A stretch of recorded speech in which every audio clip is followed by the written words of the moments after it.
And where has the day gone on that note? Because we're now ready for our final session, and it's a fantastic one to close. AI on the Edge, Redefining Boundaries and Industries. So from healthcare to finance, our experts will discuss the latest AI breakthroughs, challenges ahead, and how AI is shaping the way businesses operate and compete. We're thrilled to have moderator Gianluca Massini from PwC to lead the session. Welcome, Gianluca. Good afternoon, everyone, and good afternoon to my fellow panelists. Thank you so much for making it. This should be the last session of the day, but we hope we can keep it as interesting and engaging as possible. So first of all, I would like to ask my panelists if they can just give us an introduction about themselves and their background so we get to know better who we are talking to. Age before beauty, please. I'm Gianluca Mazzini, Senior Manager in PwC Middle East. I focus on digital asset, cryptocurrencies, and innovation in financial services. So I'm very close to AI, blockchain, and the likes, and I'm very honored to be here with you. Then maybe we can start from Jawad. Hi everyone, I'm Jawad Ashraf. I'm CEO of blockchain, Vaynar Chain. Been here in Dubai for 19 years, and this is like a homegrown blockchain. We're working with brands all around the world, including some of the top AI companies in the world, to bring like AI into the Middle East region and globally, with UAE being the innovation center of the world. Hey everybody, it's a pleasure to be on this panel. I'm Mohammed Hamza, with over 20 years of experience driving innovation and digital transformation across government entities such as Emirates Group, Dubai Ports, and Dubai Customs. I currently head the Infinite Reality for Middle East, where we are integrating artificial intelligence and immersive experiences. Once again, thank you for having us here, and off to you. Thank you. My name is Igor. Founders of Fraud AI. We're a first mechanism for blockchain, and we're deployed, and we actually creating a marketplace to help others build with AI in mind for Web3. So it's an aggregate of everything for AI, and we are here to help people to get innovative. I am Paul Dawalibi. Most people know me as the Prophet. Some of you may have seen me on a panel earlier. Last 20 years or so, on one side of the startup table or another, I was either building companies or backing them as a VC. Today, I spend most of my time in gaming, working with many governments in the region on gaming strategies. I also host a show on CNBC called Game Changers, where I cover the gaming industry. And I guess more recent claim to fame, I built, co-founded one of the only Canadian unicorns of basically the last decade. So. Hello, I'm Arto from Finland, and I'm working on an AI startup in Dubai called Haltia AI. My background is about 18 years in the knowledge representation side of AI. So previously this has been known as symbolic AI.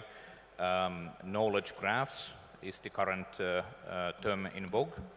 I did my first startup in the same space in 2010, and in between did a cryptocurrency startup called Aurora that was a spin-off from Near Protocol.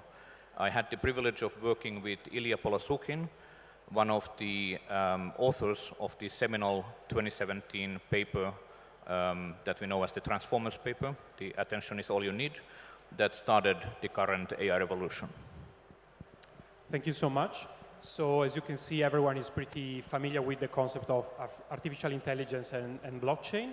I think we can kick off this panel by asking a very introductory question about artificial intelligence. So AI is one of the major disruptions of our century, for sure. Where do you see like the main impact of AI, like in what industry or sector, based on your experience or what you're more familiar with? Whoever wants to take the question, I guess we can go through all the panelists with the same question. I can go first. I think initially the main adoption stems in healthcare and retail. The way the consumer brands, customers are getting more engaging with the brands. So I think that's where AI is really stemming the innovation, healthcare and retail. Simple question is like, just ask yourselves today how you guys literally paying for consumer goods. Nobody has cash anymore, right? Everybody is using digital payments, and it's literally become a norm. Just having said that, I think the way that adoption is stemming is from the users, where ChatGPT or Gemini, when these platforms came in, there were users who actually became adopting these platforms, and then it was the private engagement and it became institutional. So I think when it comes to AI adoption, definitely the users, and then healthcare and retail. I can, okay. Key areas that, like, key areas like transportation, around for a while, and Waymo, autonomous driving across the board, autonomous transportation, is applications in multiple countries around the world. And one of the things which is more like under the line, but actually is a big thing, is cybersecurity. Now you've got attacks happening driven by AI and defenses happening via AI on these computer systems, which are traditional computer systems. So just like we're getting lots of really cool innovation and transformation of industries, there's like another industry which always exists, which is protecting your data and protecting your computers. And that stuff's like almost like a guerrilla war. There's malware, which is AI-driven now, and there's security, which is AI-driven. So it's going to be a growth area because we're going to always use that across every technology we employ. I'd have to agree with both of you gentlemen. All those industries are going to be highly affected. But to wrap it up, we'd have to say that every single industry is going to be affected with it. So we have to acknowledge the fact that everything that surrounds us, everything that we do and everything that we're involved in is going to have an element of AI. So with that, it's fair to say that everything that we're surrounded with is going to have an element with it. Now, how it's going to transition into our everyday lives and how we're going to accept it is going to be as, you know, how seamless it is going to be for us. So what we're doing is we're actually helping our average guys to build out different tools, different implementations, and the only way for that to happen is for that to be accessible for everybody. And hence, that's where the marketplace comes in that we're doing. And I think the more people participate in that, the more creativity we're going to see from little guys. And then, of course, the big boys come in and take it to the next level. I just want to add, I don't disagree with this, right? Like, no question it will have an impact on everything. I just think it's maybe sometimes too easy to say that and then go, okay, so how do we all benefit, right? What is the benefit to the end user, to the person at the end of it, not sort of the intellectual conversation about technology and disruption. And I just want to ask a question to make my point. Raise your hand if you got up this morning to till the field to grow the food that you ate for breakfast. Raise, hand up high. Okay, like 2 people had to till the field. What happened to the rest of you? How'd you get your food? Well, there's machines, there's robots, there's technology that did this for you, right? This is the natural evolution of all technology. It replaces things we normally would have done ourselves and does it for us. I think about AI not in terms of what industries it will disrupt, but what consequence it will have for us as humans. And the conclusion I come to, if you look at human history, work is on the decline. No question it's on the decline. We worked harder 25,000 years ago than we do today. We had to get up and till the field. We don't have to today, other than that guy. And the reality is that trend is going to accelerate with the AI, not decelerate. So when I think about where do I want to put my bets, I'm thinking maybe I don't want to bet on the shrinking piece of the pie, as disruptive as it may be. Right? AI is going to disrupt work. It's going to replace what we do. It's going to replace doctors and whatever else. But what does that mean we do with the rest of our time? We have to fill it with something. And so I actually think the biggest impact AI is going to have, more so than on travel, more so than on healthcare or retail, it's on entertainment and recreation, believe it or not. Because that's what's going to have to fill all the rest of the time that AI is going to actually save us. I would add to that what Paul said. Right now, what AI is doing is disrupting in many fields, including my own software engineering. It's disrupting the junior people. So for the first time ever, graduates from top universities in America, computer science programs, are not immediately landing jobs because what they can offer is less valuable than it was 4 years ago. In our company, we have replaced a bunch of junior engineers through the increased productivity that AI tools have offered us. But there's an interesting paradox here in that these tools so far, and at least in my field, have mostly benefited the experts, as in the people who have a senior level of expertise. And the reason is subtle. Juniors are not able to tell apart hallucinations. They don't know when the AI makes a mistake and gives bad code. For an expert, it's easy. You dismiss the hallucination, it doesn't interrupt your flow, and you get maximum benefit from these tools. But now we have an interesting dilemma. How are we going to develop experts when juniors have their career path blocked, as in they need a much higher level of skill than they did before to be useful? Thank you so much. So we touched upon many different topics into one, from industries or sectors that will be impacted by AI, but also like newer generations and people that actually will see a benefit in AI. A question that comes to my mind, given that AI development and evolution is inevitable, and I think that's pretty much clear at this point, how are we going to treat like data protection and cybersecurity? Joao was briefly touching upon this topic before, given that, I mean, we already exposed to AI in some sort and some dimension, being to entertainment, being to our job or our industry. We already exposed to AI, and our data sooner or later will be available to some AI, either the machine learning like to feed into a model, or because our data, for instance, if we take of industries as finance or healthcare, our personal data, our private data will be available to some softwares that are AI products. So how do we deal with this potential issue when it comes to data breach or misuse of information and personal data? Do we have any clues about how we can scale up and solve these issues given that AI development is mentioned? I think that's where Web3 can be extremely helpful. Because right now, people worry about personal data being taken. It's now at a whole new level, and it's happening very, very quietly. Right? The training data that's being used to train models is taking so much private data that should remain private and using it as part of creating training models for AIs. And people are just using it every time they use an AI application platform. They're providing normal data to it. So data privacy with training data is actually infinitely worse than anything you had of personal data being taken on certain platforms. And it's happening very quietly.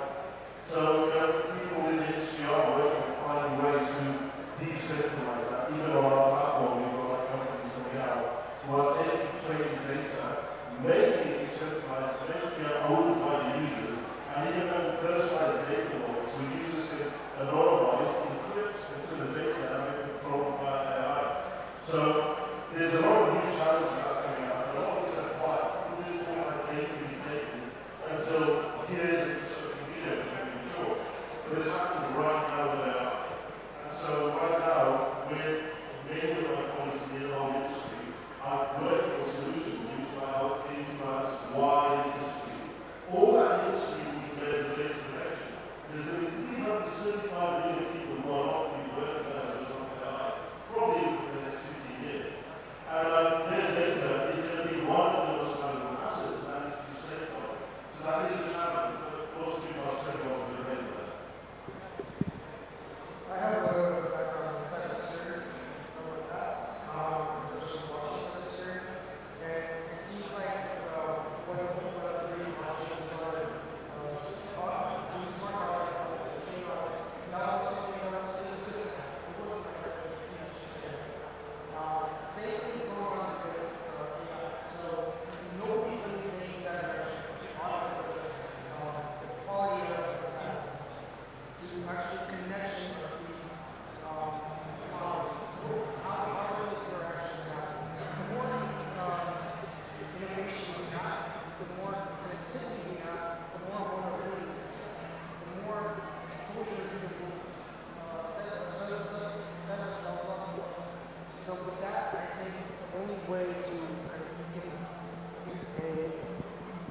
started something that will be long-term preventative is by implementing safety for blockchain and Web3. It's automating the models, automating the connectivity, and just creating the standards, which everybody hates the standards, everybody hates the regulators. I mean, not hates them, but prefer for them to be lenient. But at the same time, I think we need it for a clear understanding for us all to be safe. I don't mean to sound flippant. I just think data privacy, having been in tech 25 years now, is the most futile of all battles to be fighting. My first job was I did an internship at American Express, and it opened to my eyes to the idea or the fact that data privacy does not exist. It's an illusion. And it's an illusion we convince ourselves of, so that's nice. But the bigger problem is an economic one around data privacy, even though some great points around AI arguably being the nail in the coffin for data privacy because it relies on ingesting huge amounts of data. But the problem is an economic one because no one actually wants to pay for the data privacy. Right? Like when you get your bill for email from Google, if they stuck a line on there that said privacy fee, how many people do you think would be up in arms? How many people would call up Google and say, there's no way I'm paying this? Everyone expects security. Everyone expects privacy. No one wants to pay for it. And so I think there's this fundamental problem where you don't get an ecosystem that supports it because there's no economic benefit to the ones implementing it. I think that's a major, major issue that hasn't been solved in the last 20 years at least. I'm going to have to disagree with Paul. There's an increasing incentive to data privacy. For example, consider if you're a mom or a dad, is it really wise at this stage to be posting more social media pictures of your kids? You know perfectly well by now what generative AI can do with those pictures, to what uses they can be twisted. It might be a good idea to start believing in data privacy, for example, for your kids. Similarly, there is a chance with generative AI for data privacy, not necessarily in the training data, that data being what it is, but in your use of, let's say, a large language model like ChatGPT, that is not the only way to use AI. You don't have to sacrifice the intimacy of your conversations with the AI to some random tech giant in Northwestern America. You can, in fact, run these AI models directly on your devices, and indeed, that's the kind of software that we make private, trustworthy AI. So there are some options and some hope. Thank you so much. Mohammed, any comments on this one? I mean, most of these gentlemen, they touched the important points, but I think it's very important to have an ethical framework and, honestly, data anonymization. These are the 2 pointers that I would give to actually help mitigate the risks, to be honest. That's it. Thank you.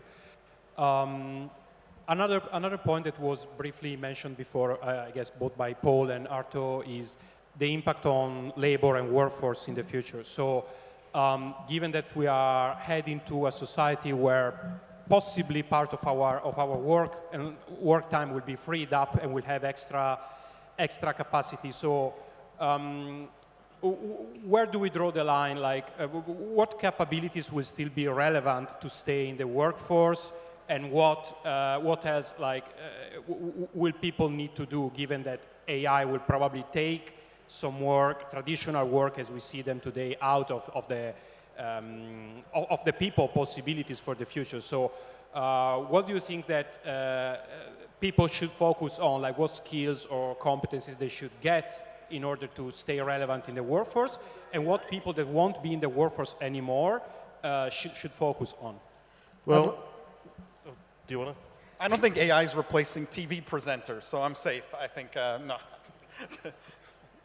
In terms of which positions or which jobs need to be kind of more engaged are the guys that are actually designing the models and implementing the models and running the AI. So with AI kind of expanding, I don't think that jobs are going to become that much less right now, but over time, of course. But I think we should concentrate more on AI as the management system that will help us. Yeah, I think you get two extremes, right? That's what's going to happen. It's the workforce becomes polarized. You get this barbell. Either you get highly technical people, the people working on the model, essentially, right? Super technical who understand these things at a very deep and technical level. And then you get the exact opposite, the polar opposite, the highly creative people, which AI, at least to date, is not replacing or has not replaced. So one extreme or the other seems like it will survive, at least for the foreseeable future. It's the stuff in the middle that concerns me. Those people are going to spend a lot of time playing video games. I mean, one point that, to Arto's point, a lot of these junior jobs, right now, for example, we need senior engineers. When you have creatives, you've got like senior graphic designers, 3D modelers. I've already seen, because we do a lot of incubation stuff in universities around the world, there's a whole layer of youth now who are looking at and saying, why should I be a 3D modeler? Because I'm not going to get a job. They're using AIs to do what I'd be doing in the first 3 years of being a graphic designer. If I'm an engineer, that junior job is going to be gone because the company's always going to sacrifice productivity. So one of the things that we need to be worried about is the fact that we're going to have no young generation going into a whole plethora of roles. And so the senior guys that are still there who are using these AIs, they're going to retire. So all of a sudden, we're going to have a dearth of engineers, and that senior creativity is going to vaporize. So I think we're going to have to be very, very careful about the way that we handle this, because we're already seeing a massive disenfranchisement in youth today, and they often come to you and ask these questions. But an example of like where you can create new industries, for example, there's a company that came to us recently, and what they're doing is, let's say that you had people who were doing copywriting, creative writing, customer support, and they were fired or made redundant because an AI replaced them. A company's come along which has allowed them to train their own AI agent with their skill set, with their behavior, their tone of voice, and also based upon what they've been doing in their career, and allowing them to lease them out as their AI. So they've now created their own workforce. So instead of becoming a person who's now redundant, you're now a freelancer who's got a little army working for you. So there's going to be brand new niches carved out. But like, I think we'll look at that, but at the same time, we've got to look at what's happening to the youth today, because that's a massive problem. You're going to find whole industries where we no longer have that skill. And we've got to have some checks and balances around that, for sure. But fundamentally, what is a job? A job is that you are offering some value to another person, and you get rewarded for it. So this is in no danger of disappearing from the world now or in the future.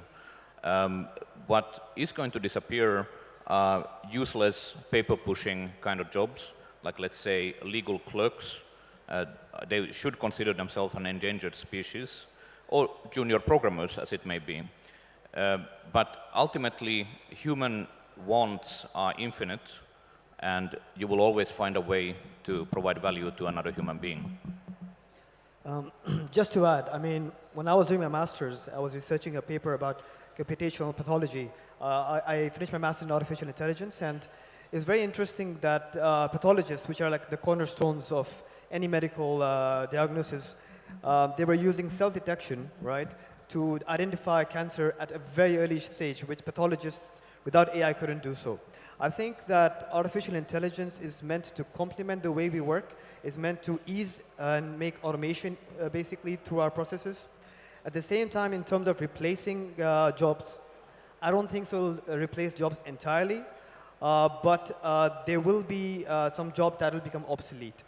Now, at the same time, just adding up the future, like everybody mentioned, data is very important. Data is gold, right? So at this point of time, I think there'll be a need for more data analysis, more data interpretation, AI interpretations, and language model understanding, in my opinion. Thank you so much. So, I mean, we heard different point of views and opinion on this topic, and I believe that it's pretty clear that AI is still a polarizing topic, given like the impact and the disruption that is bringing in so many different sectors and so many different people in the society, from people that work in the sector, people that are just exposed to the AI products. So a final question that comes to my mind is, do you envisage like any ethical challenges in carrying on and keep developing AI models and implementing AI? Do you think there should be a balance between private sector innovation and, say, regulations? Because we know that usually regulation tends to curb innovation per se. At the same time, like we said, that there are a few areas such as privacy where maybe users are not interested in paying for an extra service, but maybe having a regulation in place would help grant a few more rights to people that are exposed to something that is just bigger than they are. Or this approach is not like feasible? Do you believe it will just hinder like private sector development and eventually like innovation? What's your view given that you operate in the sector? You want me to take it? I wouldn't necessarily club private sector or public sector or regulations. Regulating AI is like regulating Web3, right? it's a long and tedious road.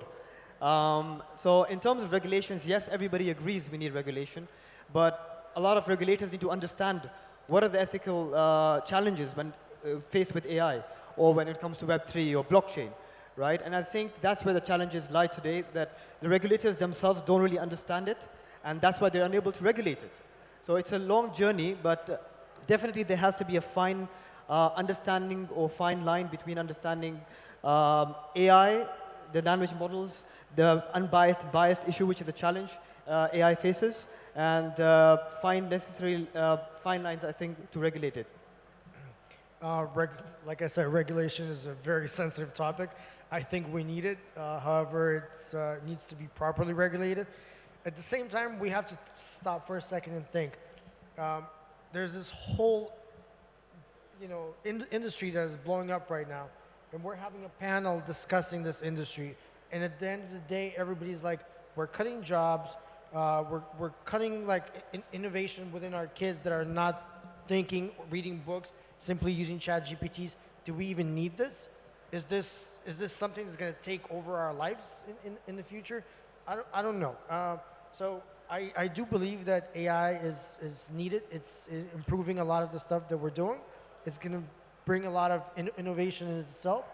But I think we should concentrate on this as in more of a way that it simplifies things for us. It's not supposed to kind of take over our lives. And we're, at this point, it seems like we are letting it take over. Let me just comment on the regulation thing, because I agree, it is touchy sometimes. I think there's good reasons to regulate and bad reasons to regulate. The good reasons to regulate is to rein in bad actors. That's a fundamentally good reason to regulate. It's why the Web3 and crypto industry needs regulation. It's why it's a necessity there, because you need to rein in bad actors. A bad reason to regulate is fear. If we're just afraid, technology is going to take all our jobs, AI is going to take over the world. Like if regulation is driven by fear, you're regulating for the wrong reason. Government should step out of the way. Because technology is going to advance and march forward regardless of any irrational fears from any government or regulator anywhere in the world. I mean, the joke with regulators is if they understood the subject matter, they wouldn't be working in regulatory agencies. But the reality is, if you're regulating for the right reasons, I think it's a good thing. Government should be involved. If you're regulating for the bad reason, government should stay out of it. Now, in general, with AI, with gaming, with Web3, with any of the things that I touch, my view is government's role should be about supporting ecosystems, supporting sustainable ecosystems. So providing incentives, making sure that you're attracting investment, right? Putting the setting in place for success to happen, not driving it directly. I'm going to both agree and disagree with Paul. On the one hand, we already have laws in every country on this planet against theft, fraud, murder, and the like. And whether those acts are committed through technology, including AI, doesn't change a thing. So it's a bit unclear whether there's anything to regulate, really. The second thing is, I'm going to agree with Paul that certainly don't do fear-based regulation. We see what has happened in the European Union with the disastrous AI Act. Remember, This is the continent, or rather the political entity that gave us those damn cookie banners you have to click every day for the rest of your life. So it's no surprise that they didn't do any better on regulating AI. Don't do that. There's just one, my view is like the genie's out the bottle. So it's going to be, right now we're still years into it, and only now a few countries are regulating the basics of Web3. So good luck in how long it's going to take to regulate AI. But I do think certain areas will need regulation, like right now, which is right now you're seeing AI being employed within the area of genetics and resequencing, allowing certain engineering to happen that has never, ever happened before. So you are seeing colleges, universities able to do things like grow back kneecaps and grow muscle tissues by sequencing the DNA using AI models to drive that sort of innovation. Some of that really needs to have some controls on top of it. You can sequence a new species using AI now. You could never do that a few years ago. So certain areas you need to put the lid on the bottle and put it, wind up tight. Thank you so much, everyone, for sharing your insights. I think it's been a very fruitful conversation, and that's a wrap on our side. Please make a round of applause for our panelists.